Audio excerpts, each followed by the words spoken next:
Hello everyone, আসসালামু আলাইকুম। আশা করি আল্লাহর রহমতে সকলে অনেক ভালো আছেন। ২০২৬ সালে টিসিবি কার্ড ব্যবস্থায় আসছে বড় পরিবর্তন। এখন চালু হচ্ছে নতুন প্রজন্মের কার্ড, স্মার্ট ফ্যামিলি কার্ড। এই কার্ডে সম্পূর্ণ ডিজিটাল ডাটাবেস সংরক্ষিত থাকবে, ফলে জালিয়াতির সুযোগ কমবে। একটি পরিবার একটি কার্ড নিশ্চিত হবে এবং পণ্য বিতরণের সস্তায় বৃদ্ধি পাবে। সরকার ধীরে ধীরে এই স্মার্ট ব্যবস্থার দিকে এগিয়ে যাচ্ছে। এখন প্রশ্ন হলো, কারা এই কার্ড পাবেন?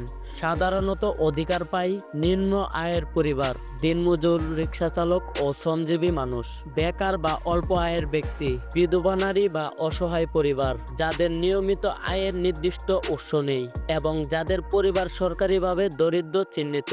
তবে মনে রাখতে হবে, চূড়ান্ত সিদ্ধান্ত নেই স্থানীয় প্রশাসন ও যাচাই কমিটি। তো এবার চলুন জেনে নেই এই কার্ডটি থাকলে আপনারা কি কি সুবিধাগুলো পাবেন।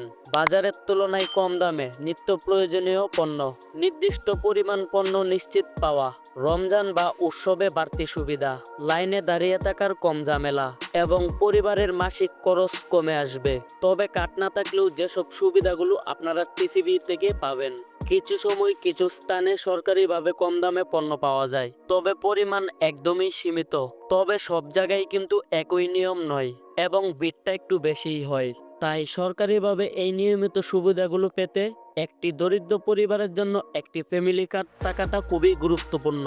এই ফ্যামিলি কার্ডটি পেতে আপনাকে যা করতে হবে, স্থানীয় প্রশাসনিক অফিসে সরাসরি যোগাযোগ করুন। কার্ড পেতে সময় নির্ভর করে এলাকার প্রশাসনিক কার্যক্রমের ভিত্তির উপরে, যাচাই প্রক্রিয়া এবং তালিকা আপডেটের উপর। সাধারণত এই ফ্যামিলি কার্ডটি পেতে কয়েক সপ্তাহ থেকে কয়েক মাস সময় লাগতে পারে। এখন আপনি যদি একটি ফ্যামিলি কার্ডের জন্য আপনার স্থানীয় প্রশাসনিক অফিসে আবেদন করে থাকেন, তবে কার্ড না পাওয়ারও কিছু সাধারণ কারণ রয়েছে।